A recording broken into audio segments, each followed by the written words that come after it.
Oh my gosh, look at this. Hey everybody, it's Kate from Katie Did. We are back in the hills. I'm actually by the spot that I found that humongous 8-pound agate. I'm sure there's not going to be another one, but you gotta look. This is kind of interesting.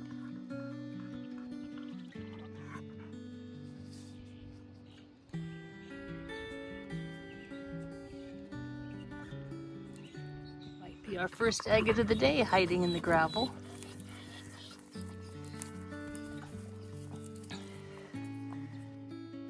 Yes, indeed. Sometimes this stuff that has the white cap and then it's formed beneath it has iris. So that's pretty cool. This one almost looks opaly. It's kind of translucent and shimmery. Wow, that's such a pretty color.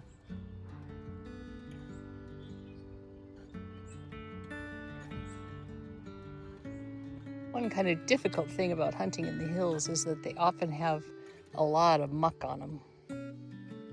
Moss and dirt. It's a pretty piece of jasper.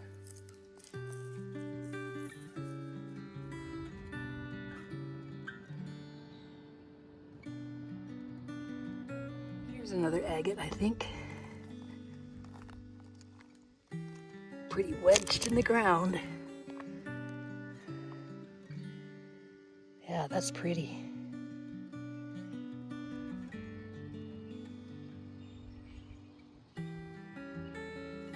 This huge chunk is a septarian nodule. It's kind of a mud ball that cracked. Sometimes they have shells and things in them, but it's much too big for me to carry around right now. Oh my gosh, look at this. It almost looks like a Lake Superior agate. Wow, that's just gorgeous. This one just kind of blows me away. This side's kind of meh, just looks like quartz or something. But then you turn it over, and that little pattern there is just so unusual. Isn't that beautiful? Here's a little agate nodule.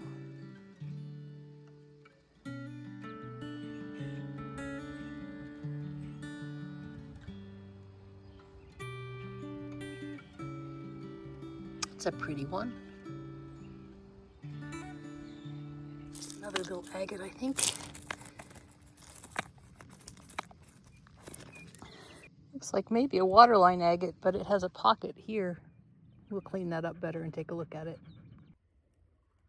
Yep, it's an agate. Can hardly see it with all the muck on there. Kind of hard to see with all that green moss on there. But it's an agate. This is a surprise. I did not expect that chunk in this gravel. Ooh, that's a really pretty one. Waterline bottom, but it doesn't look like it's all waterline. Very cool. This one definitely was a surprise. It was kind of sticking up like that out of the ground. Well, you saw it. It's really quite pretty. It has a quartz pocket on this side. Lots of little dendrites. Kind of a smooth part there. Very smooth here. See, this would indicate that it's a waterline, but then you look at the rest of it, it's really not.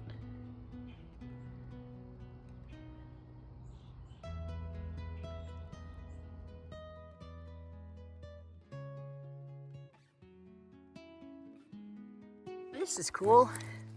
It's a purple pink jasper. Isn't that gorgeous? Love that color. Oh, isn't that pretty? Such a soft pink. Here's another agate.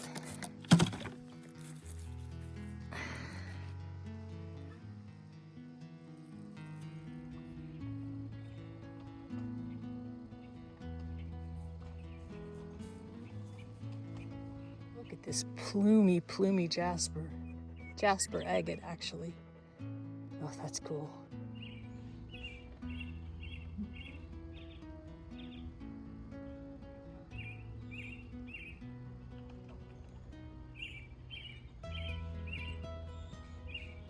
This is what I would call a plume agate.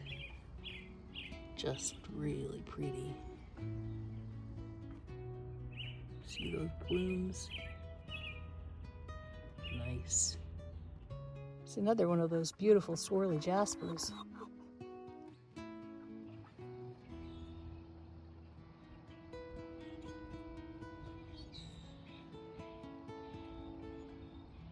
This looks pretty cool.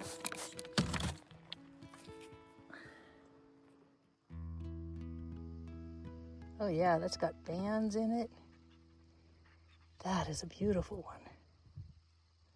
There's another neat little agate. Check this out. This looks like it was a seam and then the water filled this way. Very cool. This one's so interesting. It's got the water level, but it's like skinny, so this must have been a crack that got filled. Maybe this way. You see the rest of it's kind of not too interesting, although it's got some nice chalcedony there. But look at that. This is a pretty little piece of chalcedony, and you can see what I mean by the moss. It's just really yucky, thick on there. These little guys, they tumble nicely, but they're not good for much else. It's another agate. Can you see it?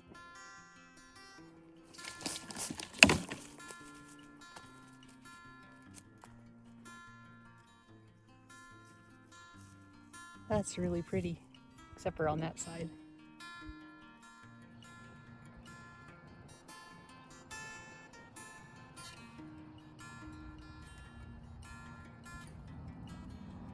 You might wonder why there are agates in the hills when the hills are here all the time. And the answer is erosion. Rocks roll down the hill, rain runs down the hill, it erodes the dirt away, makes the rocks roll more, and so we end up with lots of rocks on the hillside. Here's one thing that I don't find very often in the hills, oddly enough, and that's a piece of petrified wood. I don't know why that is, but it doesn't seem like it's very common here. I just saw a video by my friend Rob from Michigan Rocks where he tumbled petrified wood, and it reminded me partially why I like it so much. It tumbles so beautifully, polishes so nicely. Look at the colors on this jasper. That is just beautiful. A lot of times people overlook jasper, but it really is just so beautiful. The colors, kind of the swirls that it come in, I just love it.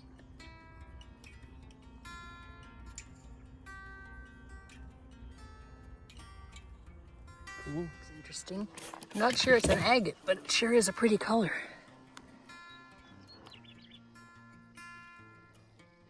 I see what's happened. This is opalization on top of a dark material.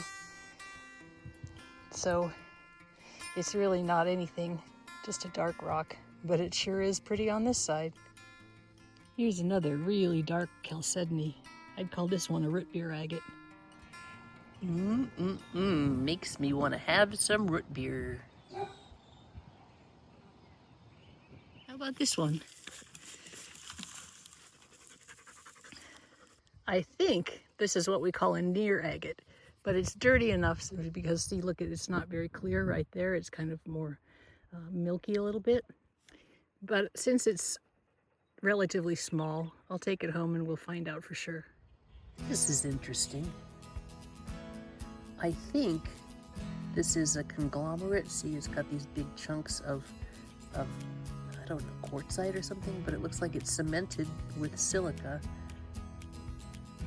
This one, I think the only thing to do with it is to cut it so we can see what's inside.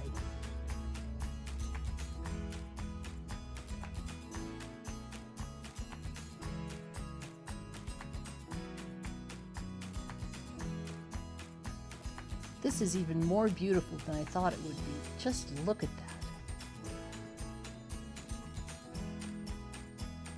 And if you go hill hunting in May or June, the ticks are really terrible this year, so bring some bug spray and make sure your dog is protected.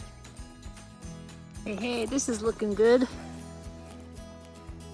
Agatized wood, I think. I think maybe this, well, yeah, I think this is not actually petrified wood. It's actually a metamorphic rock. It's hard to tell though, isn't it? So it has layers and it's been tumbled, but see the layers here just continue on straight, just like a regular rock. A regular rock, as opposed to having any kind of curve, which is what it would be if it had some kind of petrified wood. So I think it's probably just a metamorphic rock, and it'll go into my rock garden. Here's one more agate lying in the sunshine. This one's pretty stunning. Check that out. That is emphatic water level right there. Wow.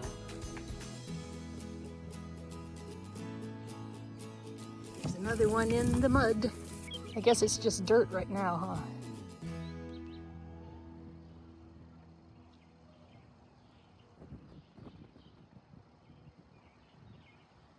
Little dendrites.